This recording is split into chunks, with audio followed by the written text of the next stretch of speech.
Euh, alors, aujourd'hui, je vais parler d'un film.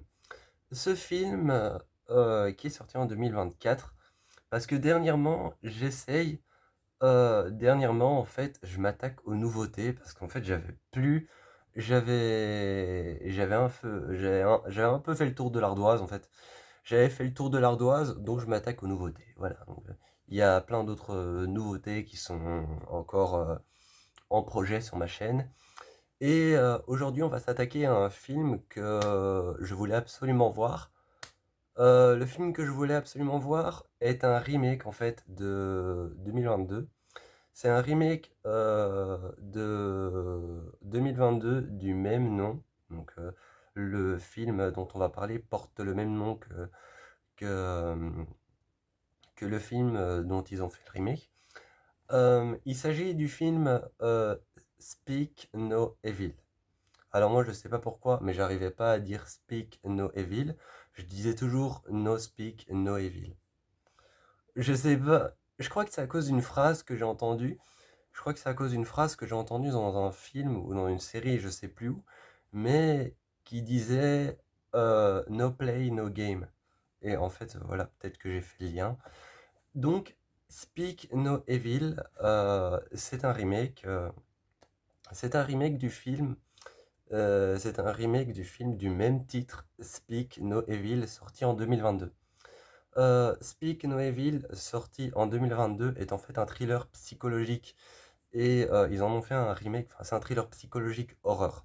Et ils en ont fait un remake, et ils en ont fait un- c'est Invisible Man, donc la prod et la réalisation, la réal de Invisible Man qui a fait le remake. Et ils en ont fait un thriller horreur. Euh, donc, il s'agit d'un remake, hein, je l'ai déjà dit, mais ce qui me fait trop rire, c'est que c'est quand même un remake c'est un remake en 2024 d'un film de 2022. Donc ça veut dire qu'ils ont quand même attendu 2 ans pour faire un remake. Genre, en 2022, un réalisateur a sorti Speak No Evil, d'ailleurs, qui veut dire ne dit rien. Euh, et ils ont attendu 2 ans pour faire un remake. Bref, l'histoire de Speak No Evil, c'est une famille, je pense, c'est une famille, oui, britannique. C'est l'histoire d'une famille britannique qui part en vacances et qui est comme ça invitée de manière très curieuse chez une famille américaine dont ils sont plus ou moins devenus amis. Et ils sont invités chez cette famille américaine et découvrent que cette famille américaine a de très très mauvaises intentions. Déjà que leur, déjà que le fils de la famille britannique a un problème à la bouche, ça on verra plus tard. Enfin, il a un problème à la bouche, il est muet en fait. Donc déjà dans une des deux familles, il y a un enfant qui a un handicap, il est muet. Donc ça parle un peu de soi-même parce que le film ne dit rien. Donc voilà. D'ailleurs, d'où l'affiche avec James McAvoy qui a son doigt comme ça. Donc Speak No Evil, c'est un très bon film. J'ai pris des notes hein, parce que j'ai peut-être une tête, hein, j'ai peut-être une tête et une mémoire photographique, mais on va pas abuser. Quand il y a trop, il y a trop. Là, j'ai pris des notes pendant le film. J'ai quand même profité du film, hein, faut pas rêver. Faut pas rêver, j'ai quand même profité du film et j'ai pris des notes pour ma vidéo. Il fallait bien que je le fasse. Mais j'ai une tête, mais bon, quand il s'agit de penser, j'ai aussi une mémoire photographique, et ce qui est très utile pour retenir les choses, pour retenir les petits détails, c'est très utile avoir une mémoire photographique. Mais là, quand il s'agit de retenir trop de détails, je me suis dit, bon, bah, on va imprimer, donc on va lancer une impression. Et donc voilà, j'ai lancé une impression, j'ai noté, parce que je ne peux pas non plus tout retenir. Je peux pas non plus tout retenir, vraiment. Hem, donc voilà. Bon, bah, voilà, hein, je pense que tout est impec. Je pense que tout est impeccable. Voilà. Hem, je suis vraiment désolé parce qu'en fait, la batterie de mon GSM était déjà à 15. Donc il fallait absolument que je recharge mon GSM. Donc j'ai dû, faire quelques petites manips. Je suis vraiment désolé, j'ai dû faire quelques petites manipulations. Ça m'a un peu pris la tête sur le moment, je me suis dit: «Je vais recommencer la vidéo», mais je l'ai pas fait. Je me suis dit: J'ai quand même déjà eu, j'ai déjà bien expliqué le début, donc je me suis dit de pas recommencer la vidéo, quoi. Je me suis dit que j'allais garder le petit bout de vidéo que j'avais fait comme introduction et qu'ensuite j'allais couper et donc j'ai dû faire aussi un peu de montage. Je suis désolé et que maintenant on allait poursuivre. Donc on parlait du film Speak No Evil. Speak No Evil qui est sorti en 2024. On en parlait justement dans le petit bout de vidéo que j'avais fait et que j'ai dû couper, j'ai dû faire un petit peu de montage. Mais c'est bon, c'est terminé. Euh, donc, Speak No Evil, je vais donc pas vous réexpliquer, hein. Je vais pas vous réexpliquer, même si j'avoue, ça me fait très bizarre de recommencer cette vidéo comme ça, parce que j'ai de nouveau envie de vous dire le résumé en fait. J'ai de nouveau envie de vous dire le résumé, de nouveau envie de vous dire que ça vient d'un remake, que c'est un remake et que ça vient d'un film qui porte le même nom. J'ai de nouveau envie de tout vous dire, mais je vais pas vous énerver une deuxième fois avec ça. Bref. On revient avec Speak No Evil. Le film est vraiment un film qui pour moi était génial. Je crois que c'est l'un des films que j'ai vu avec une mise en scène. C'est l'un des films que j'ai vu avec une mise en scène extrêmement propre. C'est l'un des plus beaux films que je crois que j'ai vu. Je crois que c'est vraiment l'un des plus beaux films que j'ai vu par rapport à la mise en scène, par rapport au jeu de James McAvoy et de l'autre actrice qui est avec lui, que j'avais vu dans le film The Turning, je sais plus son, Mackenzie Davis. Vraiment, le jeu des acteurs, tout était très bien. Euh, donc, ce que j'ai noté aussi plusieurs choses, dont une scène où l'enfant qui est malvoyant, je suis désolé, je vais les prendre dans le désordre parce que ouais, je vais les prendre dans le désordre parce qu'en fait, je les ai toutes un peu éparpillées pour voir où est-ce que j'en étais. Oui, j'ai dû les éparpiller pour voir où est-ce que j'en étais, où était le début et la fin et le milieu du film. Et ben finalement, la seule chose que j'ai fait, c'est que j'ai pas retrouvé l'ordre, mais que j'ai complètement brouillé les pistes et tout mélangé. Donc ça va être un peu à l'envers, je suis désolé. Euh,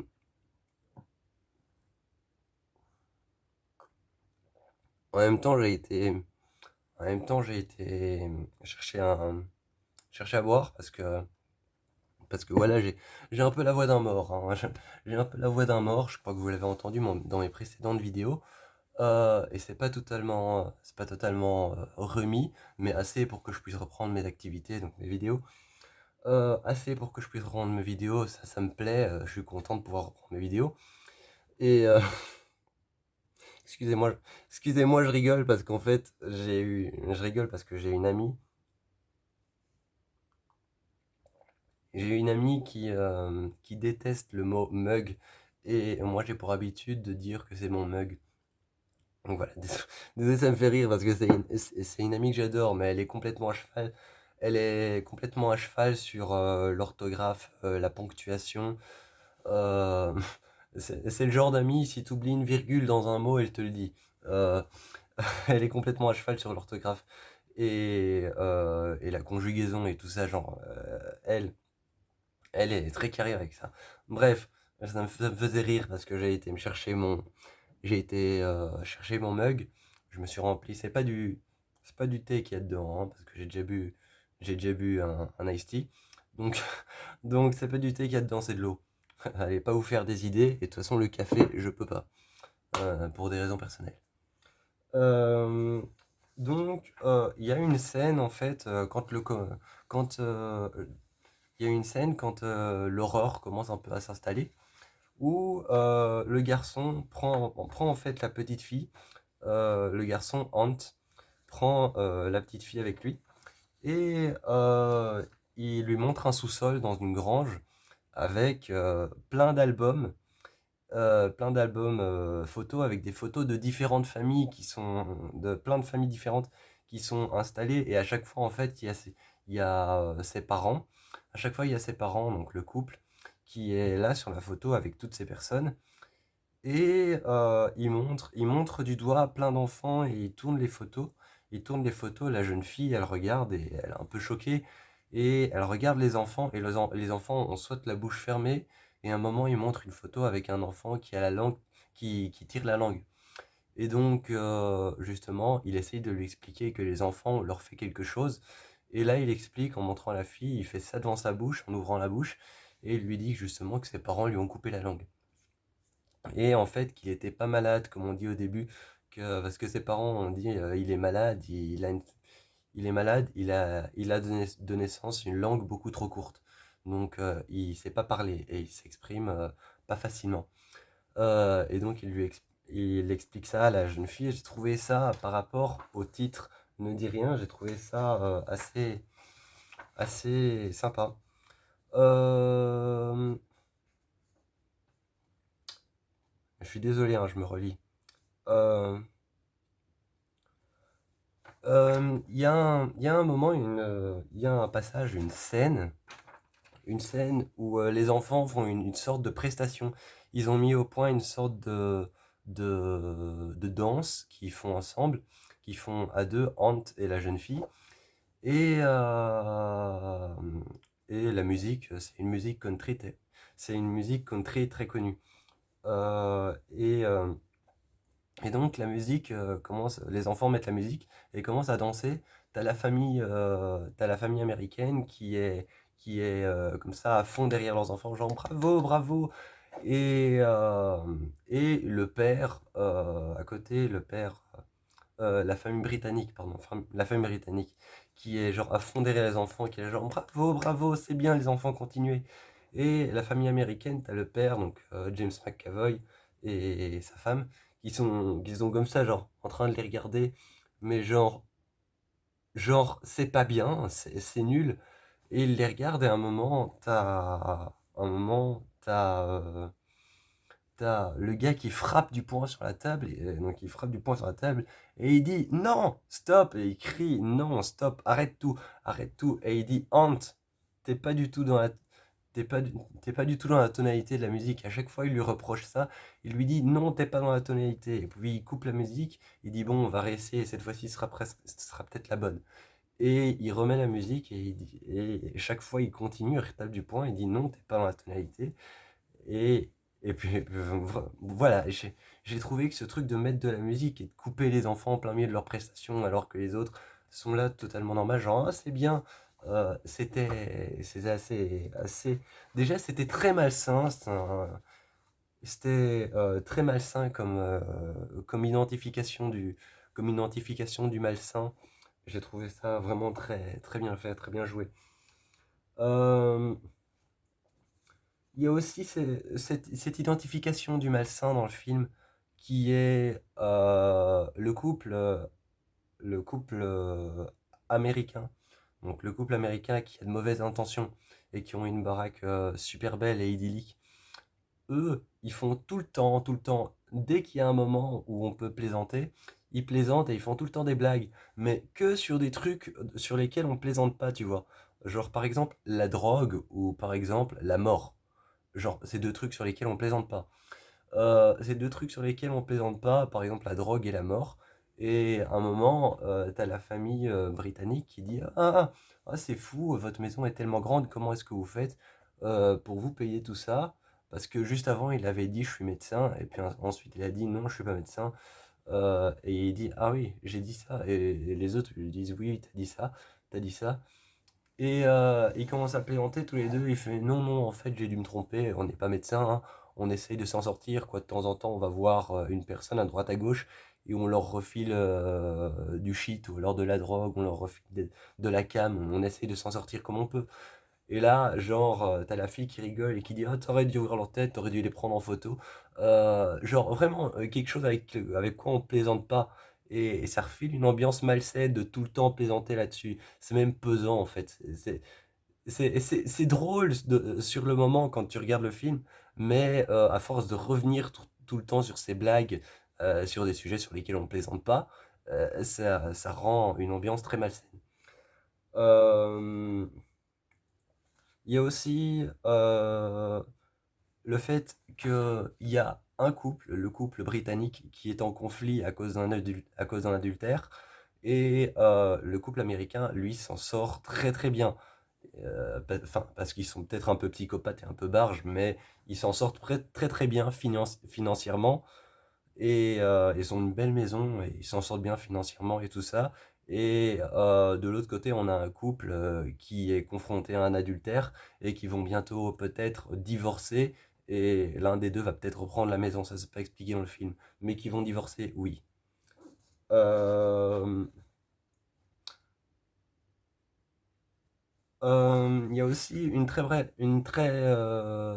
belle représentation derrière tout le film en fait, où un couple vit à Londres, et il y a un couple qui vit à Londres et un autre couple qui vit à la campagne. Donc il y a justement une différence de ceux qui vivent en ville. Il y a une différence de genre par rapport, donc une différence de genre par rapport aux personnes qui vivent en ville, et une différence de genre par rapport aux personnes qui vivent à la campagne.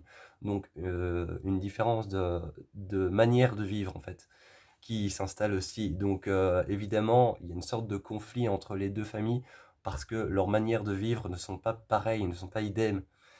Et donc, il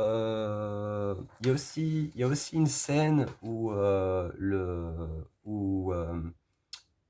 les deux, le couple britannique s'énerve à cause de l'adultère. Et la femme s'énerve, et dans son énervement, elle dit quelque chose qui a retenu mon attention. À un moment, elle lui dit, tu sais pourquoi tu sais pourquoi on n'arrive plus à s'entendre tous les deux? C'est parce que les chats te font flipper. Et je trouve que c'est un peu une manière très provocateur de provoquer son mari en disant qu'il est peut-être homosexuel. Bref. Euh, donc voilà, je fais pas de provocation envers les gays, hein. Moi-même, j'ai eu des petits copains, euh, plusieurs à vrai dire. Bref, bref, voilà, je fais pas de provocation. C'est juste que ça a retenu mon attention. Et, euh, et donc, en fait, euh, à cause de cette provocation, le mari britannique, je sais plus comment il s'appelle, Ben, voilà, il s'en va marcher, et il a besoin un peu d'évacuer tout ce qui s'est passé. Et t'as l'autre qui possède la maison qui lui dit: «Viens, je vais te montrer quelque chose». Et ils vont dans un grand champ où il y a absolument rien, à part une sorte de grande tour, je sais pas à quoi elle sert, c'était peut-être un château d'eau. C'était peut-être un château d'eau, mais il y a une grande tour en briques, et ils vont tous les deux là. Et ils se mettent tous les deux à crier et à hurler. Et le gars t'as Paddy, c'est comme ça qu'il s'appelle le personnage de James McAvoy, qui se met à hurler, à crier. Et qui lui dit: «Viens, crie». Et donc ils se mettent tous les deux à crier ensemble. Il lui dit de crier avec lui, enfin il lui dit pas, mais il essaye aussi. Et c'est une scène assez choquante dans un film qui s'appelle Ne dis rien, parce qu'ils se mettent à crier. Voilà. Donc c'est une scène assez choquante, je trouvais. Euh, Ah oui, cette scène horrible, je suis désolé, je me relis hein, de temps en temps. Cette scène horrible où, ils montrent qu'ils sont sexuellement attachés. Donc cette scène horrible où ils montrent qu'ils sont sexuellement attachés, et que leur vie sexuelle est très épanouie, et que de temps en temps, ils vont même faire des jeux de rôle, qui font des jeux de rôle, et ils citent différents jeux de rôle, hein. À un moment, ils sont à table au restaurant, c'est dans un restaurant, et t'as la femme avec une belle robe sirène, rouge comme ça, avec un bustier qui dévoile un peu sa poitrine, et qui dévoile surtout ses épaules. Et elle la regarde et elle se tient de manière un peu sensuelle, et elle dit: la drag queen, elle est jolie. Elle dit la drag queen, la drag. Non, non, pas la drag queen. Enfin bon, je sais pas, mais elle dit des choses dans ce genre-là. Et la call girl, voilà, un truc dans le genre, une call girl, une drag queen, je sais plus trop. Bref, bref, j'ai oublié. Je, je sais pas pourquoi j'ai dit ça, mais elle dit la call girl et le beau mec, la barman et le bon client, la restauratrice et non, le restaurateur et la cliente. Elle cite plein de trucs comme ça, et puis après elle prend une serviette sur la table et elle la fait tomber, et elle fait une démonstration. Elle dit pas qu'elle fait une démonstration, elle la fait. Elle prend la serviette et elle la laisse tomber, et, euh, et elle dit: oups, désolé monsieur. Et elle s'abaisse, elle se met à genoux par terre. Et là, t'as le personnage de Paddy qui s'affale un peu sur sa chaise, et qui de temps en temps jette un œil en bas, et comme ça, entre ses jambes, et de temps en temps ouvre la bouche un peu, genre il profite. Et genre, en fait, il fait semblant qu'il se fait sucer. Voilà. Désolé pour le mot, mais bon, c'est quelque chose de totalement naturel, mais bon, voilà, quelque chose d'assez provocateur. Donc, mais il fait semblant que. Et je trouvais que cette scène avec la famille en face qui les regarde un peu, genre dans quelle situation est-ce qu'on est, c'était vraiment très très dérangeant et très très malsain. Très très malsain, surtout pour les deux là qui sont en train de faire une mise en scène. C'est assez perturbant. Euh, il y a aussi cette chose que j'ai retrouvée souvent dans le film. C'est un film qui a été produit et réalisé par Invisible Man. Une chose qu'on retrouvait dans Invisible Man, c'était ces scènes qui donnaient l'impression. Dans Invisible Man, on retrouvait ces scènes qui donnaient l'impression que l'homme invisible était partout, où on filmait des endroits, des pièces où il n'y a rien. Donc on filmait des endroits vides en fait. Et ça, on retrouve au début où ils filment quelques endroits vides, quelques pièces, ils font quelques panoramas, quelques tours de caméra dans des endroits où il n'y a rien. Et on retrouve un peu la patte d'Invisible Man, parce qu'on filme des endroits où il n'y a absolument rien. Et si vous regardez le film Invisible Man, qui dure 2h07, je crois, on a 2h05. On est à peu près sur 2 heures avec des pièces vides qui sont filmées. Euh, euh, Excusez-moi.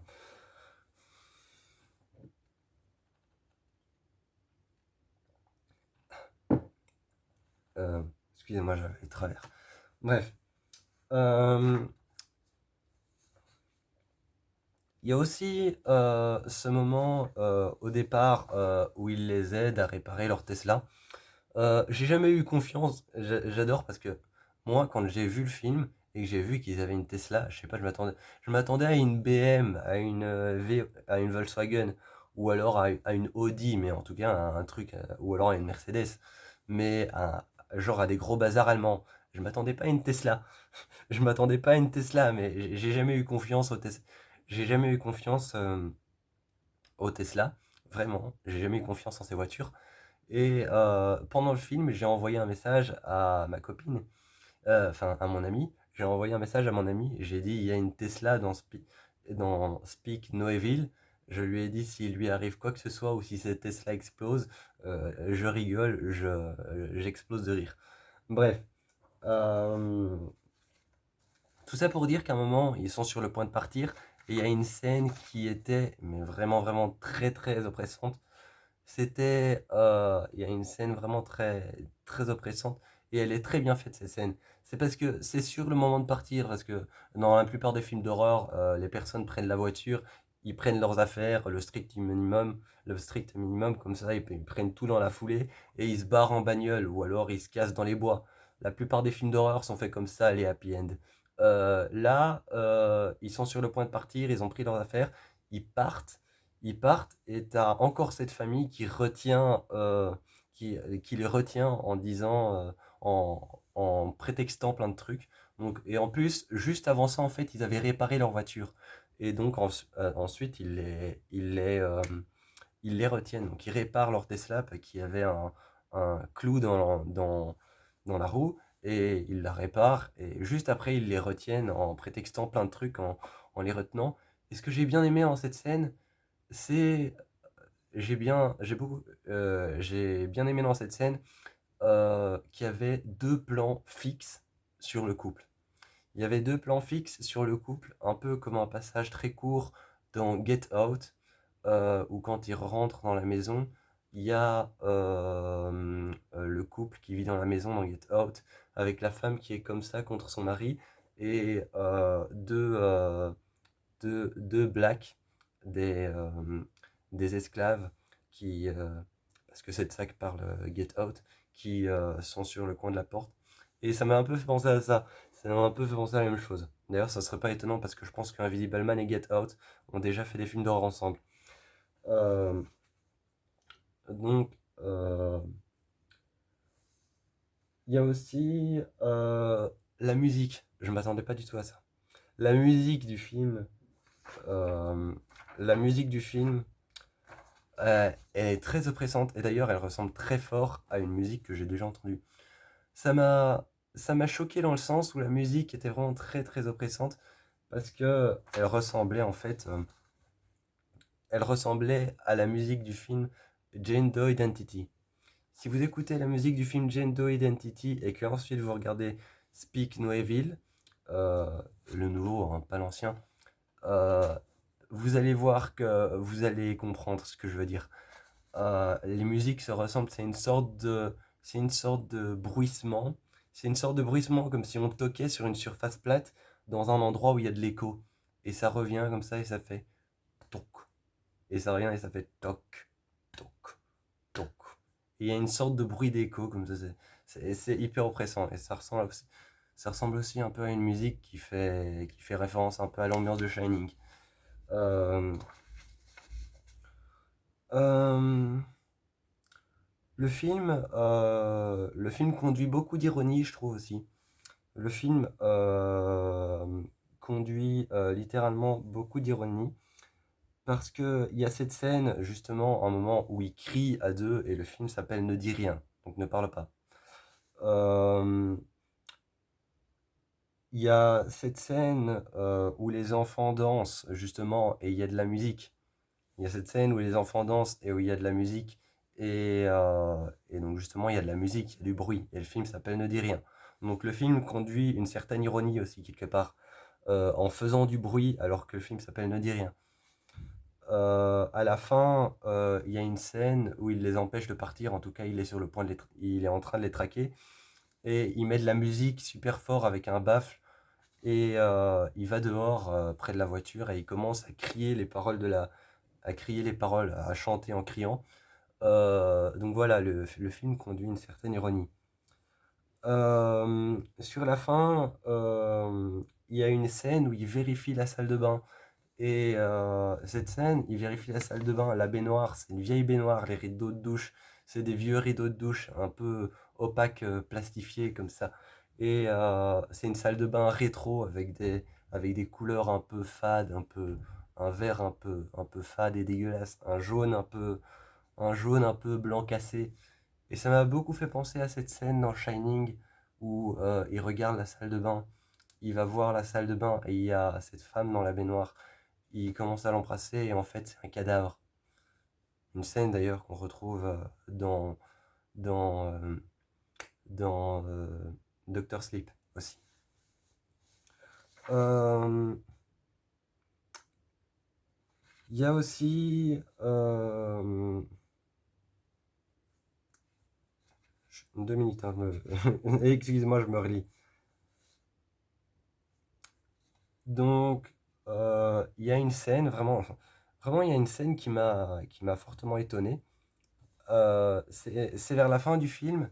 Vers la fin du film, comme il décide de sauver le petit Ant, qui fait partie de la famille de ceux qui possèdent la maison, donc qui ont foutu un bordel monumental et qui voulaient les tuer, il sauve le petit Ant pour pas le laisser avec ses deux malades. Et bien, juste à la fin, comme ils le sauvent et qu'ils prennent le fils comme ils prennent le fils de leur victime pour pas le laisser là, parce qu'ils ont tué déjà beaucoup d'enfants et qu'ils savent pas ce qui peut lui arriver, et bien justement, ça brouille un peu les pistes et ça fout une espèce de bordel dans le film. Et les familles sont mélangées, t'as l'impression que tu sais plus qui est qui. Et j'ai trouvé ça plutôt bien. Euh, à la fin du film, ce que j'ai bien aimé, c'est que le gamin, Ant, qui n'a pas de langue, à un moment tue son père, donc il tue son père lui dit vas-y tue-moi, là je reconnais mon fils, et il le tue avec un pavé, ou je sais plus ce que c'était, une sorte de pavé, un gros caillou qu'il avait en main, et quand il le tue, il a pas de langue, enfin, il n'y a jamais un seul moment où tu vois sa langue sectionnée, ou alors tu vois toujours sa bouche ouverte, grande ouverte, ou alors quand il essaye de parler, tu vois toujours sa bouche ouverte, mais avec du noir à l'intérieur, comme si sa bouche c'était le vide intersidéral. Et là, il y a ce passage où il est en train d'hurler et de crier, et on voit sa bouche ouverte, avec le vide, juste l'ombre à l'intérieur de sa bouche, juste le noir à l'intérieur de sa bouche, et il crie en fait, et il crie et il y a du son qui sort, parce qu'à la base, il ne parlait pas. Donc encore une fois, voilà, j'ai trouvé ça très intéressant par rapport à un film qui s'appelle Ne dis rien. Encore une fois, je le répète. Euh, Il y a aussi, quand ils ont réussi à se sauver, quand ils ont réussi à se sauver, eh bien, ils s'en vont avec la Tesla. La Tesla s'en va au loin, on la voit